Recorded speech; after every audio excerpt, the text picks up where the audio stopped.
Hola, ¿qué tal? Muy buenas noches. Un gusto saludarlos. Soy Pascal Beltrán del Río. Les doy la bienvenida a una edición más de Círculo de Ideas. En esta ocasión me acompañan Martín Espinosa. Pascal, colegas, ¿cómo están? Buenas noches. Ángel Verdugo. Buenas noches a todos y gracias por decirme colega. Gracias. Humberto Musacchio. Buenas noches. José Luis Vargas. Hola a todos. Y José Buendía. ¿Cómo están? Buenas noches a todos. Bueno, antes de entrar en materia, pues de pasar al análisis que acostumbramos a este programa, pues quiero dar una noticia que es muy importante para el periódico Excelsior, nos tiene muy contentos a nosotros y seguramente será importante para los lectores. Han nacido expresiones, desde el viernes pasado está circulando junto con el periódico Excelsior, la sección cultural del periódico. Y bueno, el viernes pasado les presentamos una serie de entrevistas en expresiones con personajes que han impulsado la cultura, que también escriben en nuestras páginas y entre ellos, me da mucho gusto decirlo, Humberto Musacchio. Humberto, ¿qué te pareció?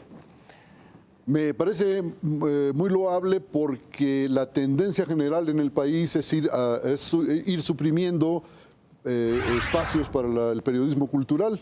Excelsior arriesga, apuesta por darle 8 páginas a la sección de cultura y hay que felicitarnos todos.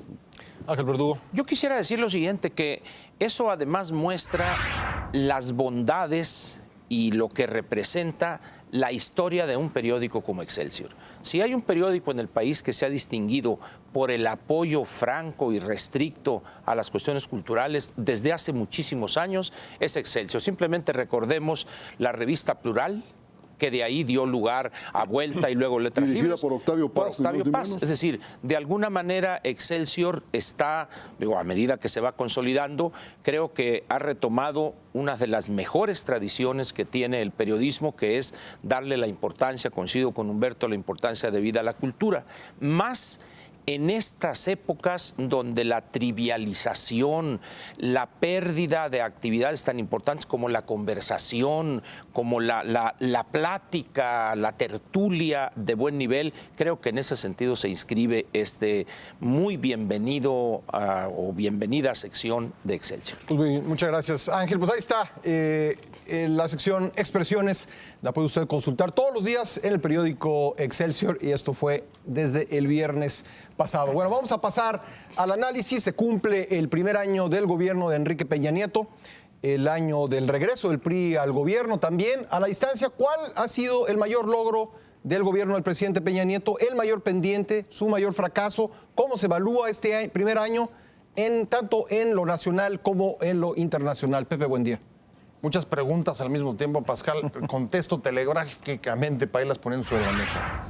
El mayor déficit de Peña Nieto, sin lugar a dudas, el escasísimo crecimiento en el primer año. El desplome de las expectativas de crecimiento desde cerca de un 3.8 a alrededor de 1, algunos dicen 1.2, la oficial, menos de 1 en algunos casos. Eso me parece que es el gran pendiente, el gran déficit y el mayor problema de este primer año, incluso derivado pues, de circunstancias insuficientemente, a mí me parece, aclaradas, falta del ejercicio del gasto, nunca quedó claro por qué no se ejerció correctamente, qué tanto sí, qué tanto no, etcétera. Creo que ese es el pendiente número 1 y, digamos, el gran fracaso de la administración en este primer año. Y después, por supuesto, el otro tema insoslayable es el tema de la seguridad, que no ha variado respecto de lo que teníamos el año pasado. Algunas cifras en algunos meses, y casi como se trataba de cuestiones estacionales, han hablado de disminución de las ejecuciones para después, 1 o 2 meses después, regresar más o menos a los niveles que había antes. Me parece que además ahí parte del déficit se acompaña por la falta de una estrategia más clara que logre diferenciarse de lo que se venía haciendo en el sexenio anterior. Si bien está la estrategia de prevención y tratar a través de la Subsecretaría de prevención del delito, de atacar el fenómeno delictivo a través de otras causas, lo cierto es que lo que hemos visto es un poco más de lo mismo, de la guerra contra el narco y la apuesta a la intervención policíaca y militar, que como se vio desde el final del sexenio de Calderón, eso no resuelve el asunto de la violencia, sino al contrario, la presencia militar, los retenes, la intervención, etcétera, más bien lo que ha generado es un agravamiento de las condiciones en muchos de los lugares donde la violencia, en muchos de los estados donde la violencia mantiene pues, tasas muy, muy altas. Ángel Verdugo, las reformas sin duda son un tema del que tendríamos que hablar, tanto para bien como para mal. ¿Qué te parece este primer año en el plano legislativo?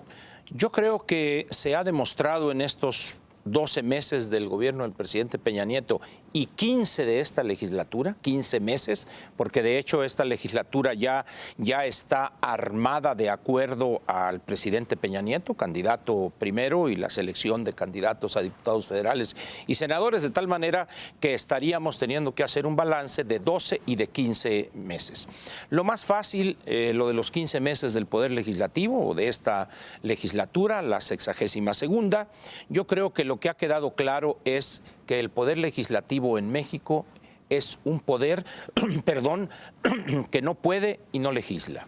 ¿Por qué no puede? Porque no se decide a elaborar sus integrantes iniciativas que enfrenten y resuelven problemas fundamentales del país. Pongo uno simplemente que no tocó el Ejecutivo, el campo mexicano, por ejemplo. Nadie ha dicho, bueno, estas son las iniciativas del Ejecutivo, no ha tocado el campo, vamos un grupo de senadores, la CNC o los grupos campesinos tienen una representación no menor dentro de la Cámara de Diputados, un poco menos en el Senado de la República. Entonces, lo que podríamos decir de esos 15 meses es que se ha aprobado una vez más que el Poder Legislativo en México es un poder que no puede y no legisla. En el caso del Ejecutivo, lo que primero se ha demostrado o ratificado una vez más, que el Poder Ejecutivo es en este país el verdadero legislador. Si nosotros revisamos, a excepción hecha del proyecto de reforma energética del PAN, que es de las tres la única completa, la del PRI está mocha y medio timoratona, y en el caso de la del PRD, bueno, pues es el rosario de lugares comunes desgastados de Cuauhtémoc, pero de ahí en fuera, las demás reformas son obra del Ejecutivo y prácticamente las que han sido aprobadas lo han sido con variaciones menores. Pero además con una gravedad tremenda que casi pone en entredicho lo que aprobó el Congreso. Y doy un solo ejemplo, la reforma educativa. Se hacen dos reformas constitucionales, la del artículo 3 y el 73, tres leyes secundarias que complementan y arman el paquete que se ha llamado reforma educativa, y con ese viejo vicio casi español de la aprobación de una ley automáticamente significa la solución del problema que pretende enfrentar y resolver, o aquella vieja consigna del virreinato, acátese pero no se cumpla. La reforma educativa la dejaron sola para que la pisoteara en las calles del Distrito Federal y en algunas ciudades del país la CENTE, un día sí y el otro también. En los otros casos, la más importante por lo que tiene que ver con la competencia y el servicio que proporciona a la economía como estímulo o como basamento importante del crecimiento económico, telecomunicaciones. El mismo Congreso se fijó un plazo del 9 de diciembre y ya dijeron, es que es un problema técnico complicado, lo mandamos para el año que entra. Se repitió el ridículo con los consejeros del IFE y así sucesivamente. Entonces, porque no hay sanción, ¿no? Porque no hay medios de sanción. Y termino diciendo lo siguiente, el desencanto es inmenso, coincido con los planteamientos que hizo Pepe. El desencanto es inmenso, ¿por qué? Porque después de 12 años, no voy a decir gobiernos malos o buenos, sino por una falta de comunicación real o efectiva con sectores amplios de la sociedad, estos 12 años de Fox y de Calderón, el libro mismo que firmó el presidente Peña Nieto como candidato México, la Gran Esperanza, generó unas expectativas muy altas. De ahí que el desengaño haya sido también de dimensiones mayúsculas. Yo creo, así calificaría yo, lo cual me lleva a concluir que el poder ejecutivo en este país es un poder que, al igual que el ejecutivo, ni puede y no ejecuta. Bueno, pues ya tenemos nota en este programa. Ángel Verdugo coincidiendo con Pepe Buendía. Claro, pero no va a ser siempre, ¿eh? No va a ser siempre, ¿eh? Es nada más por hoy. Es por la cosa del cumpleaños del primer año, pues, ¿no? Exactamente. José Luis, a ver, hay una cosa en el terreno legislativo que vale la pena analizar, yo creo. Se esperaba, bueno, no se sabía si el regreso del PRI a Los Pinos implicaba también pues, el mando del presidente sobre el partido, pero si vemos el voto de las reformas en el Congreso, ha sido, por lo menos en la bancada del PRI, unánime a favor de las reformas del presidente. ¿Qué te parece este dato? Bueno, es que todo está relacionado con lo que platicaban ahorita Pepe y Ángel, porque yo lo que veo es que, pues evidentemente nos traen desde hace un año entretenidos con mucha reforma, pero hay poco gobierno. Y en ese poco gobierno, que es lo que tendríamos que estar evaluando a un año de haber iniciado la administración de Enrique Peña Nieto, pues se cae al no saber para qué es el gobierno, a dónde se quiere conducir al país, pues se cae en un desdibujamiento generalizado de todo, es decir, no hay división de poderes, pues porque el presidente decide en las dos cámaras y hasta los partidos de oposición le hacen caso, no hay federalismo porque el presidente decide sobre los gobernadores, y todo por mantener pues una entelequia que ha funcionado mediáticamente, y probablemente también para generar esas reformas, que es el Pacto por México, pero que en el fondo pues está desdibujando todo. Es decir, hoy las decisiones se toman en una mesa cupular, en una mesa donde no hay publicidad, donde no hay rendición de cuentas, no hay transparencia, y todos los demás obedecen. ¿Le llamarías cogobierno a esto? Pues sí, es una especie de cogobierno porque evidentemente, como decía la vez anterior, también hay una corresponsabilidad en las negligencias es decir, a Enrique Peña Nieto no se le va a poder criticar que gobernó mal porque él va a decir, pues goberné con todos ustedes en la mesa y ustedes firmaron y todas las decisiones las tomamos en conjunto. Entonces, me parece que eso al final es diluir la responsabilidad efectivamente, y creo que a la larga estamos cayendo en una serie de ocurrencias, pues así lo veo hoy con la reforma política, ¿no? Es decir, una serie de ocurrencias, es un popurrí de temas donde todo el mundo opina y métanle y sáquenle, y evidentemente lo que platicamos hace un rato, pues eso nos asemeja mucho al reino de Zimbabue, que a un país medianamente serio, en vía de transición democrática, que llevábamos 20 años, por cierto, en el camino, ¿no? Y de pronto de un plumazo quitan todo, vamos a reinventar lo que relativamente estaba funcionando bien y podía ser perfectible, y vamos a quitar todo y vamos a volver a empezar. Me parece que estamos en un escenario crítico y es preocupante que todavía nos queden 5 años en esto. Martín, la comunicación, decía Ángel Verdugo que los gobiernos de Fox y Calderón no supieron comunicar sus acciones, sus logros.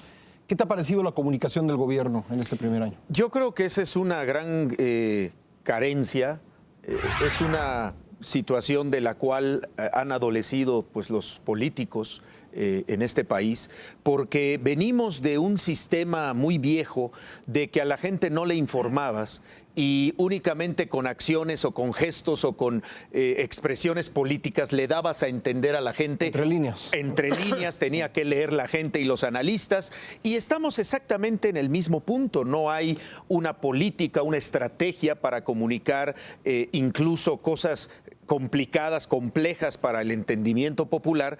Pues yo creo que ni interés hay en las cúpulas gubernamentales de que esto se informe. Yo agrego a todo lo que ya han dicho que el gran problema y el gran desencanto del que hablaba Ángel Verdugo hacia la gente de esta nueva administración y de este nuevo régimen es los que integran el equipo que acompaña al presidente de la República.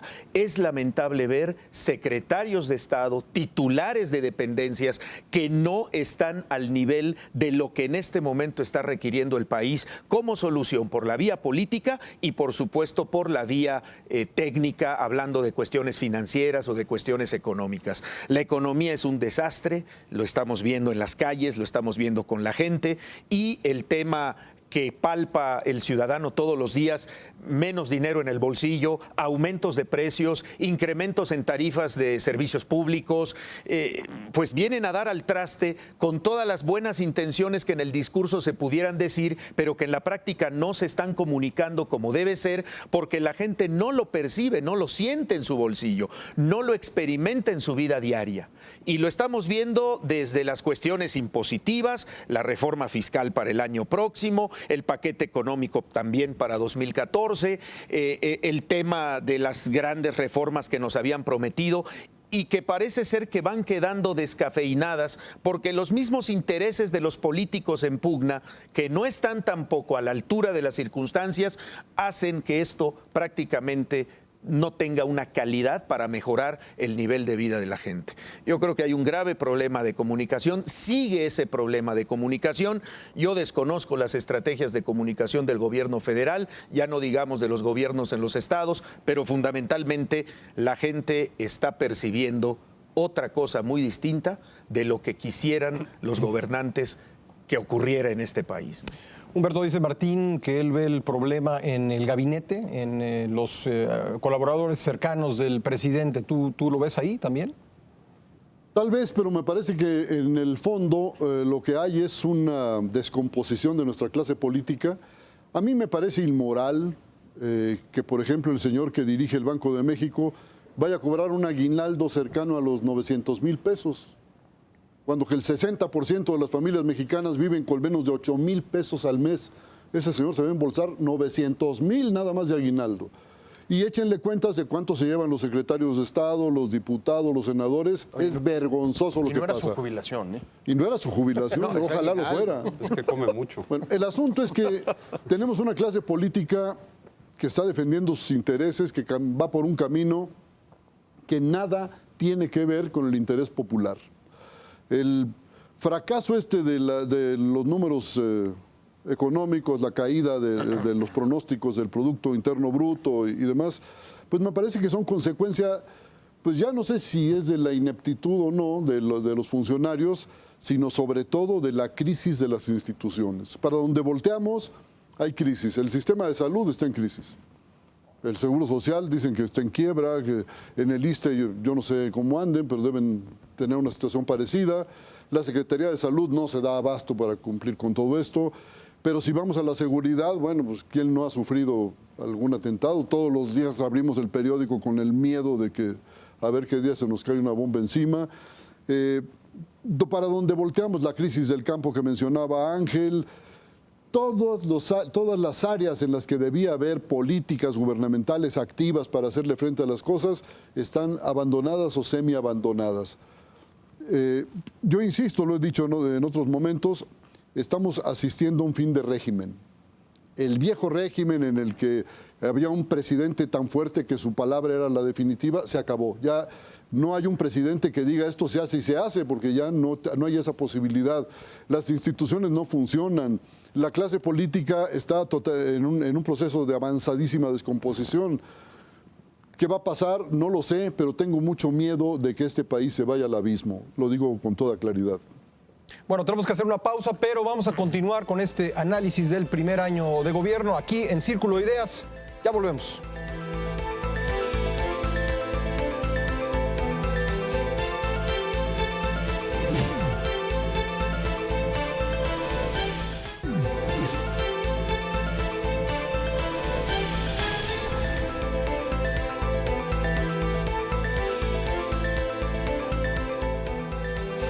Regresamos a Círculo de Ideas y nos fuimos en el bloque anterior con el comentario de Humberto Musacchio, quien ve pues una crisis estructural del sistema político mexicano, un régimen que ya no funciona, que funcionaba antes gracias a que había un presidente que tomaba las decisiones principales, ordenaba las cosas y por eso caminaba el país.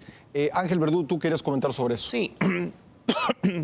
Daré doble nota porque voy a coincidir también con Humberto este domingo. Celebro, paisano. Podríamos decir, como en aquel viejo programa del Gordo Porcel que decía, paren las rotativas, ya Excelsior ya prácticamente se está imprimiendo a esta hora, porque ha introducido él, con el comentario que hizo, este concepto, el Ancien Régime, el viejo régimen, Nosotros en Sonora, en Bicam y en Potam decimos Ancien Régime. Muy bien. Pero con acento yaqui. Con acento yaqui, por supuesto, con acento yaqui. Yo creo que vale la pena que nos despojemos de ese oropel producto de una mala comunicación, y coincido ahí con Martín, y empecemos a llamar las cosas por su nombre. En esto se engloba, creo yo, un discurso del secretario de Hacienda hace 2 o 3 días en Morelia, donde por primera vez se acepta que lo que está pasando en Michoacán es ni más ni menos que una grave amenaza al Estado mexicano en su conjunto y al Estado de Derecho. Oye, en lo que no coincide el secretario de Gobernación, por cierto. Bueno, allá vamos, de acuerdo, pero a ver, bordando en eso diría, qué curioso que sea el secretario de Hacienda el que hace una declaración de profundo impacto político y no el secretario de Gobernación, pero eso lo dejaremos para la especulación de ociosos. Pero esta declaración del secretario de Hacienda, párrafos adelante se acompaña con la clásica y vieja solución de los años del dorado autoritarismo, el billetazo. Para resolver este problema le hemos dado un crédito especial de 4,112 millones de pesos. El Estado Michoacán. Pero además reconoce en los párrafos de su intervención que no hay estructura estatal para cobrar impuestos. Entonces dices, ¿qué va a pasar? Y todavía le vas a dar 4,000 más. Y ya tiene una deuda de 16,300 millones. De tal manera que tendremos 20,000 millones de pesos incobrables en Michoacán. Entonces, paga la tuta. Pero la mitad nada más. Los otros. Entonces, estamos ante una situación donde ya el Estado mexicano tiene que aceptar que hay una grave amenaza a la estabilidad política en el país, con todas sus letras. Yo no sé si mañana o pasado, perdón, el secretario de Hacienda se arrepienta de este discurso, pero creo que no, porque evidentemente este texto debe haber sido aprobado por el presidente de la República. No concibo que en un país como el nuestro, un hombre de la presencia y de la fortaleza política que tiene hoy haya vamos a decir, atrevidose por la libre. Entonces, estamos ante una situación donde la pregunta sería, ¿qué va a hacer el Estado mexicano ante esa amenaza grave al Estado de Derecho? Porque aquí lo que dice, bueno, ya reconociste, el diagnóstico es correcto, pero si tú me dices que la solución va a ser a billetazos, desde ahorita digo, ni vamos a cobrar ese dinero y vamos solo a agravar ¿Quién sabe dónde vaya a la dar? situación y quién sabe a dónde vaya a dar. Entonces, yo creo que en los próximos meses o el primer semestre del 2014, producto del escasísimo crecimiento económico que vamos a tener en esos 2 primeros trimestres, valdría la pena no olvidar lo que señaló hace 2 o 3 días el secretario de Hacienda y ver cuál es la estrategia que aplica y las medidas que toma el Estado mexicano ahí en Michoacán, que de alguna manera es el reflejo, lo que estamos viendo en Oaxaca, es una ofensa, lo que está a pedradas, recuperando escuelas, pero además, como balance de este gobierno, tenemos un año en gobernación negociando lo que no se puede negociar. Cada vez que le preguntan a un funcionario, no, la reforma educativa no se negocia. Y tienen 6, 7 meses negociando con la gente. Bueno, o sea, ¿estaremos en la negociación de lo no negociable o qué es lo que pasa? Yo creo que ahí está una beta que nos dará grandes dividendos y resultados en los próximos meses. Ahora, solo una aclaración para los que somos ociosos de la especulación.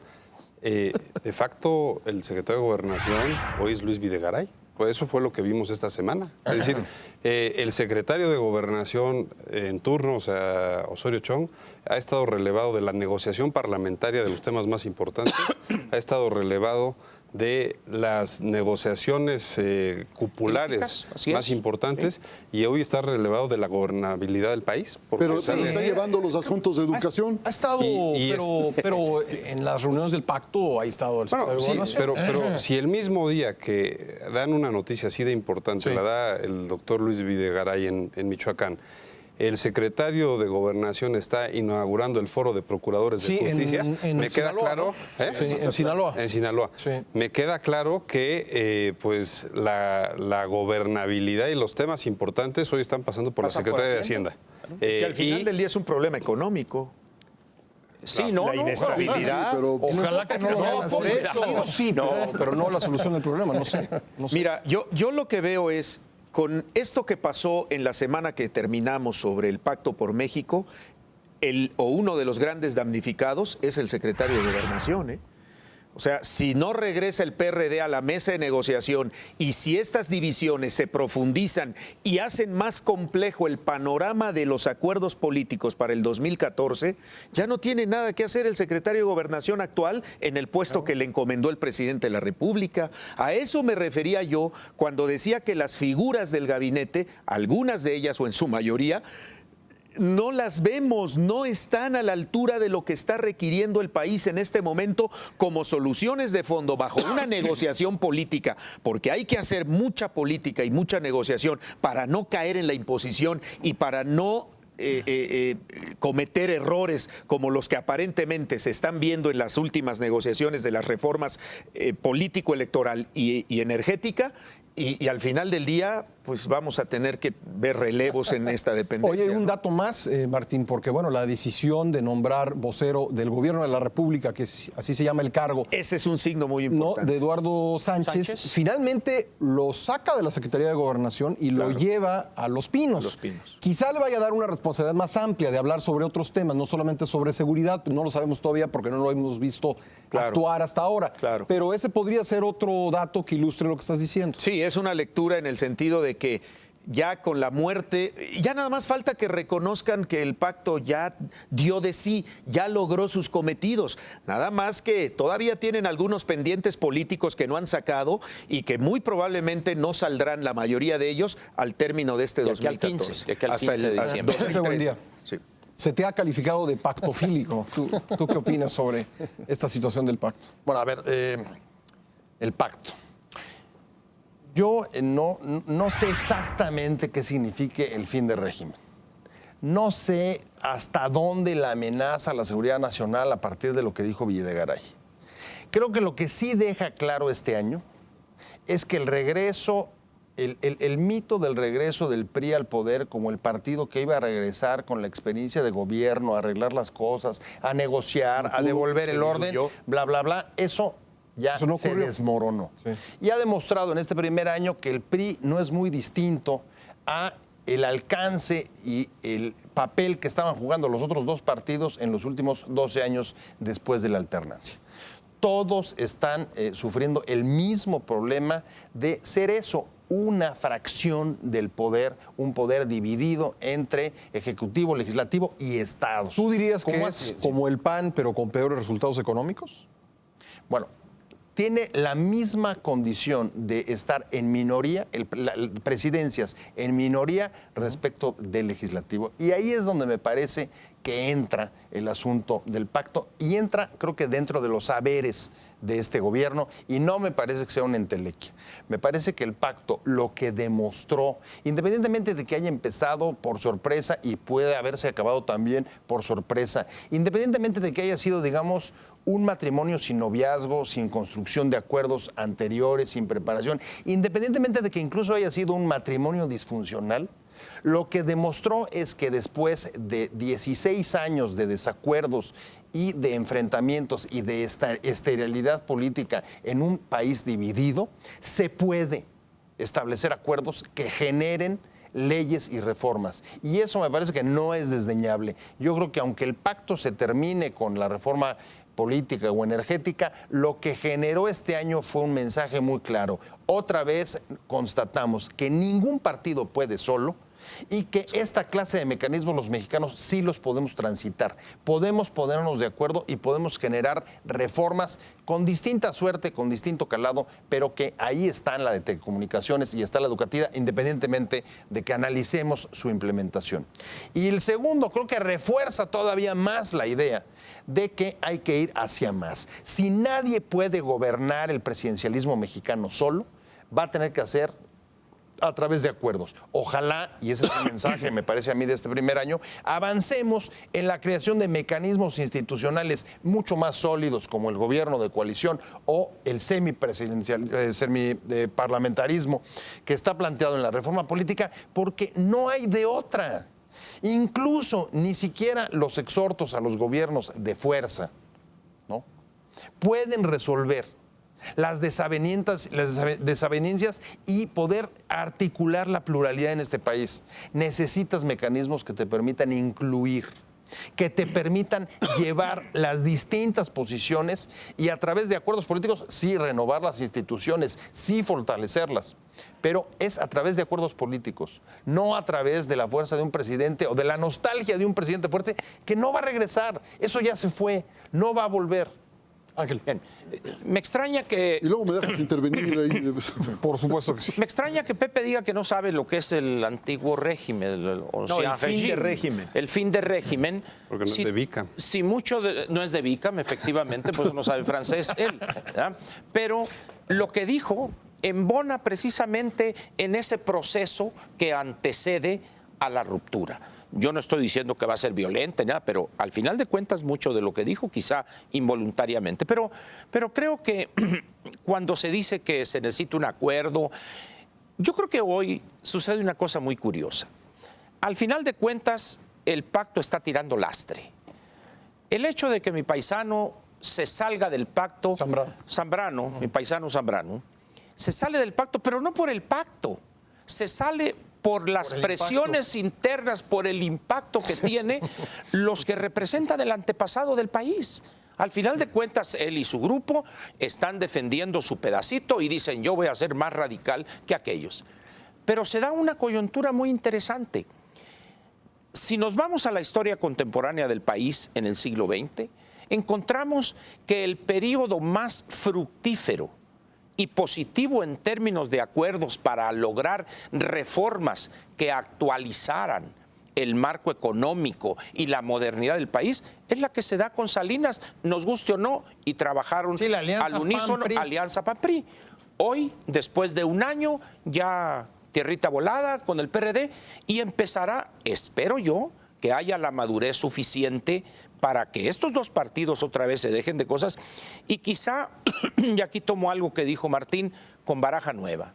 ¿Se acuerdan ustedes de las películas mexicanas donde el muchacho de la película va perdiendo y le dice al cantinero, cantinero, otra baraja, y le trae baraja que abre ahí y empieza a ganar? Yo soy de los que piensa que el presidente de la República debería considerar la posibilidad de empezar el 2014 con baraja nueva. ¿Por qué? Porque el aldeanismo de muchos de los que lo rodean en el gabinete es pavorosamente peligroso para el país. Y termino diciendo lo siguiente, esas reformas que se lograron, esas reformas chuecas o derechas, coincido contigo, han demostrado la validez y el activo tan importante que representa hoy, les guste a muchos o no de sus malquerientes, es el papel de Manlio Fabio Beltrones en el Congreso. Yo me refería justamente a él y a la bancada del PRI en la Cámara de Diputados. 0 votos en contra, ¿eh? Totalmente de todas acuerdo. las votaciones. Es decir, si toda no, la bancada perfectamente alineada con el artífice de que las reformas diga lo que se diga de él, salieran. Por eso dije, lo que digan sus malquerientes, que no son pocos, pero al final Pero eso de es bueno, cuentas... pero yo pregunto, esa unanimidad, esa falta de debate, es que creo que es parte del mismo problema. Lo que estoy diciendo... También puede verse de esa manera, sin Lo duda, que estoy diciendo es, el gobierno que encabeza Peña Nieto le apuesta a las reformas. Le apuesta, lo cual es una buena apuesta. Claro. El problema es que si no hubiera en la Cámara de Diputados, e incluso ha tenido que correr a Insurgentes y Reformas a sacar 2, 3 problemitas ahí también, pero si no hubiera un activo político como Manlio Fabio Beltrones, todo ese afán reformista, todo ese proyecto de actualizar el marco jurídico de este país, aunque duela, no habría salido sin la experiencia, la habilidad, el colmillo y recursos de todo tipo de Manlio Fabio Beltrones. Humberto Musacchio, Bueno, abro el fuego diciendo que es prostituir la palabra reforma o atribuyéndole a Carlos Salinas de Gortari el gran papel de reformador. Si alguien hundió este país o acabó de hundirlo es Carlos Salinas de Gortari. Veamos cuánto ha crecido el Producto Nacional desde que entramos al TLC. Los resultados del sexenio de Carlos Salinas de Gortari son un fracaso y son hambre para los mexicanos. Este es el problema. No, ya no es una cosa de juzgar en Empezamos abstracto. a diferir, ya íbamos Pero bien, íbamos bien. Ya sé, pero voy a corregirme. Pero voy a corregirme. Así que, A ver, Humberto. pero voy a algo más. Se quedó muy buena la discusión. Nos vamos a una pausa, pero no se vaya porque se va a poner bueno.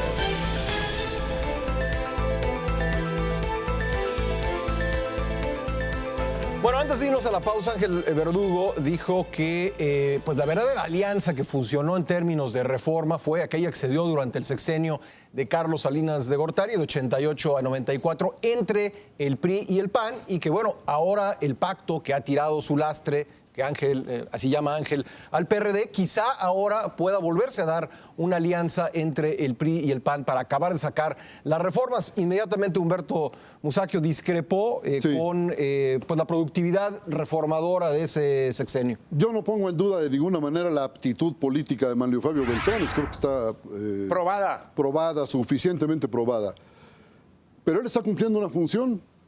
A su presidente, el presidente de la República, que es de su partido, le manifiesta esa ¿Pero no se lealtad. espera eso del líder de una bancada del partido del supuesto, presidente? Yo estoy diciendo, al Sí. presidente de la República, que es de su mismo partido, le manifiesta su lealtad, haciendo aprobar, de veras, con una facilidad pasmosa, lo que le mandan. Pero yo lo que pregunto es si esas reformas de veras están funcionando. Pongo un ejemplo, la reforma educativa.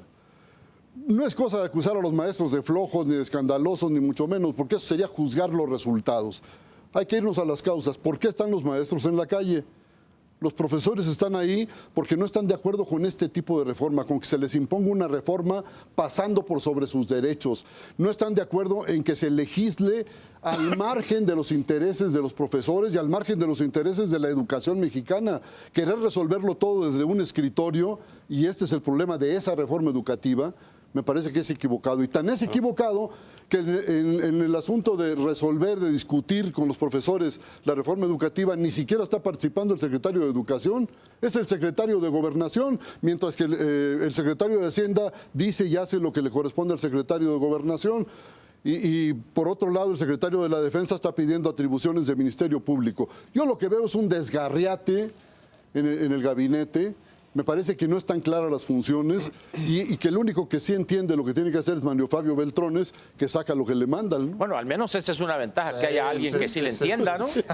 Mira, Bueno, ya hay yo uno. creo, yo no voy a abundar, o sea, respeto por el aprecio que le tengo de vieja data a Humberto, la repetición de los lugares comunes en torno al sexenio del presidente Salinas y en torno a lo que ha dicho. Yo creo que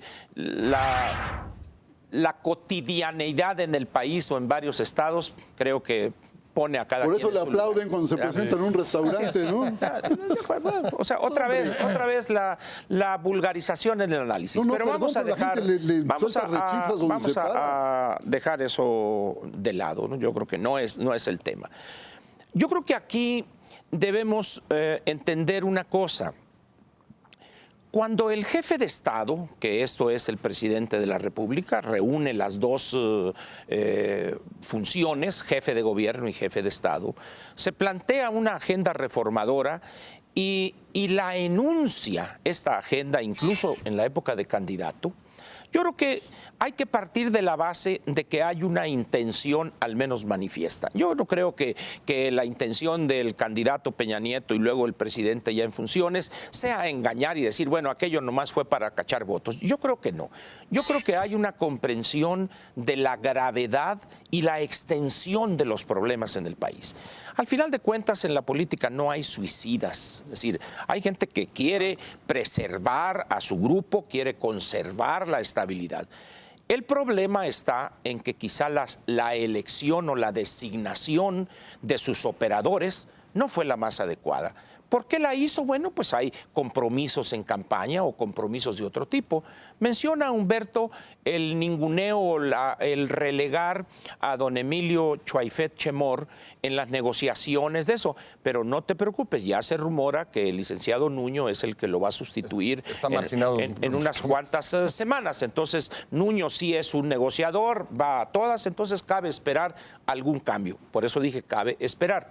El hecho es que estamos ante una situación donde la gente anda como papalote sin cola, como decimos allá en la tierra, anda como veleta. ¿Por qué?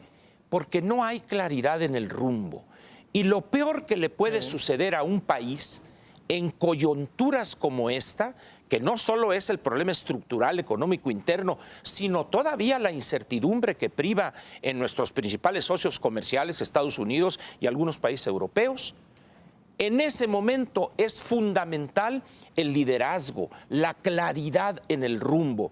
Y eso creo yo que es un pasivo o es un faltante que debe el presidente Peña Nieto o le adeuda al país entero. Si esa situación continúa al menos en el primer semestre del 2014 sin corregirse, entonces sí, como diría el clásico, agarren piedras. José Luis. Una presión luego. Yo señalaría a todos aquellos que hoy les causa excitación las reformitas en las cuales estamos viviendo, que... Excitación ¿de cuál? ¿No? Sí, de política. Digo que se aclare, ¿no? A ver, Son reformas a la salud. El café soluble no es igual que el café de grano. Puede parecer igual, puede ser, le podemos llamar café, pero no es lo mismo. Uno es café, otro no es café, otro es agua con químicos. Y creo que es un poco lo que estamos viviendo. Es decir, a mí me hubiera gustado más que en vez de un año sacar reforma tras reforma y acuerdo tras acuerdo me hubiera gustado más que hubiera sido un cauce natural de las cosas, de la negociación, que las negociaciones se hubieran dado en las cámaras, que son nuestros representantes populares, que ahí hubiera dado un debate público, que ese debate público hubiera derivado en una negociación con los grupos Aunque te puedes llevar por sociales. sexenio, ¿eh? Bueno, pero es natural. Es preferible. Vamos llegando a los acuerdos reales que Sólidos. una nación está preparada para, y no lo que estamos viviendo, que es como Tú lo sientes forzado. Totalmente forzado, totalmente fuera de ángulo de las instituciones que deben tocarles ese trabajo, y me parece que eso al final puede acabar a lo que ya hemos pasado en este país durante muchas décadas, que es letra muerta a la ley, porque está muy bien, ya se hizo la ley se cumple. sueca que necesitamos, pero no se cumple porque las resistencias son tan grandes que no se trabajó en eso, no se hizo política pública para ir cambiando cambiar, que es lo más importante, creo yo, la forma de pensar de los actores A ver, políticos. déjame tomar el ejemplo de la reforma educativa para ilustrar lo que estás diciendo. ¿Qué crees que faltó? ¿Qué debió haberse hecho? Para que no veamos, como dice Ángel Verdugo, a la gente pues manifestándose todos los días y a pedradas en contra de la ley. De entrada yo diría, lo primero es exigir que no haya bono de productividad cuando no ha habido trabajo en todo este año. Ni siquiera han dado clases, ¿no? Pero en más materia allá de eso, legislativa, en el fondo, pues evidentemente yo creo que es decir, un acto tan gráfico como detener a la maestra Elbester Gordillo, nombrar un nuevo un líder sindical, evidentemente ahí están las resistencias. Las resistencias es que esa señora, por más todo lo que fuera, sí tenía un liderazgo real, y esos liderazgos reales los tienes que ir modificando a través de razones, a través de negociación política, y no a través de golpes espectaculares y insisto, de aspirinas, que en el poco tiempo te da un efecto parecido, pero al rato vuelve otra vez la misma conducta y la misma resistencia. Yo Martín, pondría un símil. En los 12 años de administración panista y sobre todo en los últimos 6, se le dio énfasis al tema de la lucha contra el crimen organizado. Se sacó al ejército a las calles, se le dieron algunas atribuciones que luego el presidente Calderón finalmente firmó, reconoció, lo que no hizo Fox en su momento, que ya lo hemos comentado en este programa. Pero al final del sexenio de Calderón, ¿qué resultado obtuvimos? Al contrario, resultó contraproducente la forma en que se llevó a cabo esta lucha contra el crimen organizado.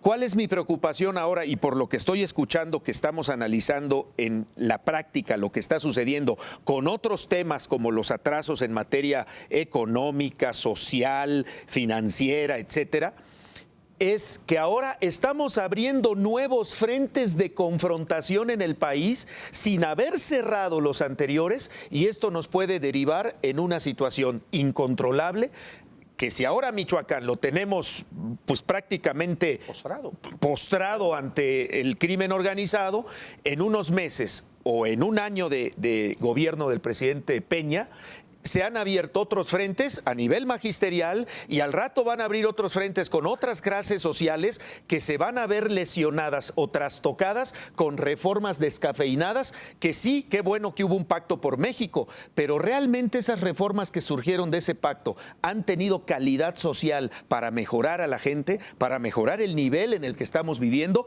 Cuidado, porque entonces seguimos pateando el avispero y ya no es nada más el tema de la violencia o el tema del crimen organizado.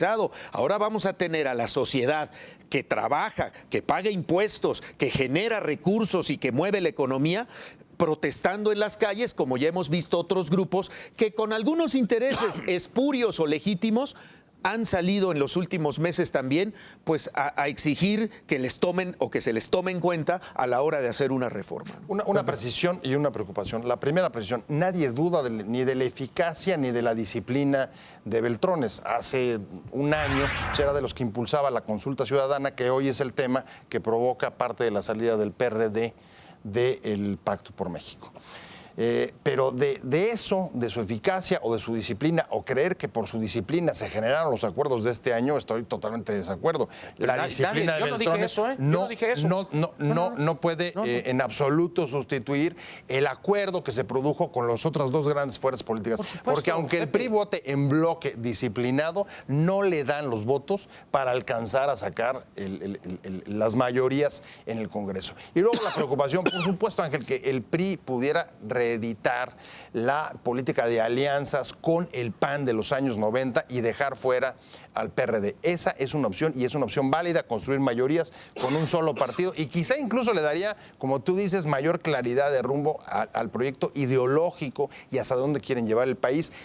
Yo no compartiría esa tesis, pero sí hay un punto donde creo que no la deberíamos de compartir ninguno, y es cuando se trata de una reforma como la reforma política, en el que lo que se está discutiendo no solamente es el rumbo, sino cómo se van exactamente. Y las reglas del juego, recordemos, cuando se rompieron en 2003 con aquella elección del IFE, del Consejo General del IFE, en el que quedó fuera el PRD, fue el origen de la polarización que nos llevó luego a la cuestionadísima elección. Pero hay que precisar que quedó fuera en buena medida por la propia negociación. Por la soberbia de Pablo Gómez. Sí.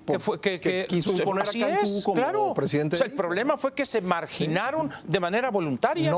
No tengo duda, y a eso me parece que es debatible, pero el hecho de que tú establezcas una nueva regla del juego, crear una nueva institución electoral con nuevas formas para distribuir y competir por el poder, y que la segunda fuerza política del país en el Congreso se quede fuera, me parece no solo riesgoso, pero no se va a quedar, la segunda es el PAN.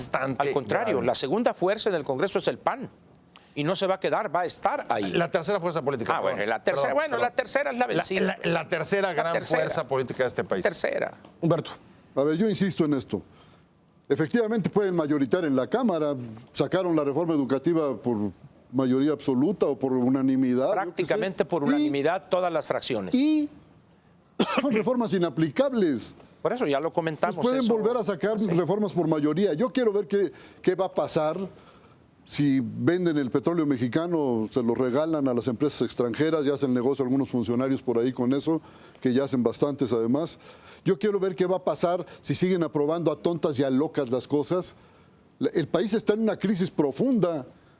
Pueden mayoritear y ¿qué va a pasar después? Hasta ahorita yo me felicito de que los maestros estén arreglando sus problemas o pretendan arreglarlos a mentadas, con plantones y de vez en cuando a palos. A mí me da pavor que empiecen a disparar las fuerzas sociales inconformes. Esas fuerzas sociales que no se sienten representadas ni en el gobierno, ni en el Poder Ejecutivo, ni en el Poder Legislativo. ¿Qué va a pasar con eso? ¿De veras están muy contentos los mexicanos con los salarios de miseria que ganan? ¿De veras están muy contentos con la inflación? ¿De veras están muy contentas las clases medias con este sistema fiscal que nos ahorca cada año? ¿De veras estamos muy contentos los mexicanos con todo o son unos cuantos los que sí están Nomás contentos? Una Ángel, para aclaración bueno, para cerrar. ¿Tú sí estás contento? No, porque no es un problema de si uno esté contento o no. sí es. No, sí.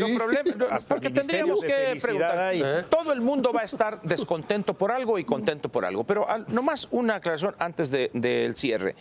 Dice Humberto, y que van a vender el petróleo.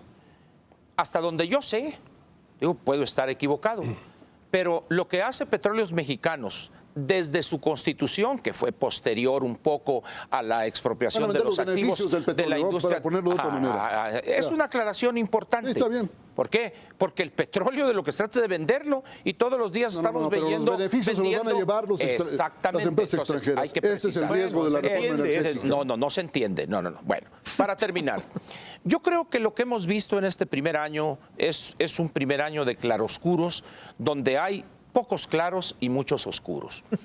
Yo creo que uno de los oscuros es que se ha demostrado la conveniencia, no lo planteo como exigencia, sino la conveniencia de que los que integren el gabinete sean políticos formados en el orden nacional, que tengan una experiencia, no me interesa en qué partido o a veces sin partido, lo que creo es que la visión pueblerina y aldeana de una persona, por más inteligente y capaz que sea, es puesta a prueba de manera inmediata a partir del primer día que está. Y esa curva de aprendizaje, porque no dudo que van a aprender. El problema es que en esos meses o 2 años o año y medio que tarden, el país se puede ir de las manos o puede nunca aprender. Yo creo que una de las Estamos de acuerdo, estrategias, así es, inmediatas para cerrar, qué bueno que estamos de acuerdo, es que, como lo he puesto coloquialmente, el presidente Enrique Peña Nieto debe empezar el 2014, su segundo año de gobierno, aún Con baraja nueva. Con baraja nueva. José Luis, te toca cerrar el programa. Yo señalaría en el mismo sentido de Ángel y diría nada más simplemente que tenga preparación quien va a gobernar. Creo que es el punto básico. Y sobre todo creo que diría que tenga respeto a la Constitución de la cual emana su poder. Y lo que estamos viendo es que en este país, en esta clase política y propiciado también por el Ejecutivo, hay una falta de respeto total a nuestro régimen constitucional, que un día nos gusta hacer una cosa, el día siguiente nos gusta hacer la otra, y me parece que eso habla de un país constitucionalmente poco serio, y creo que hemos sido un país de una larga tradición constitucional, y creo que deberíamos de volver a ese cauce, decir estas son las reglas del juego básicas, nos ponemos de acuerdo y se respetan de aquí en adelante, porque si no es una parchadera muy dañina para la política y para el Estado mexicano. Pues bien, así terminamos otra emisión de Círculo de Ideas. Muchas gracias a nuestros panelistas. Gracias a ustedes en casa por haber visto el programa. Los esperamos la próxima semana aquí en este mismo canal Excelsior Televisión a las 11 de la noche. Hasta entonces.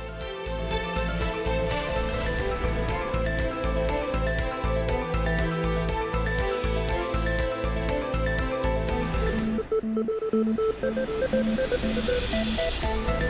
you.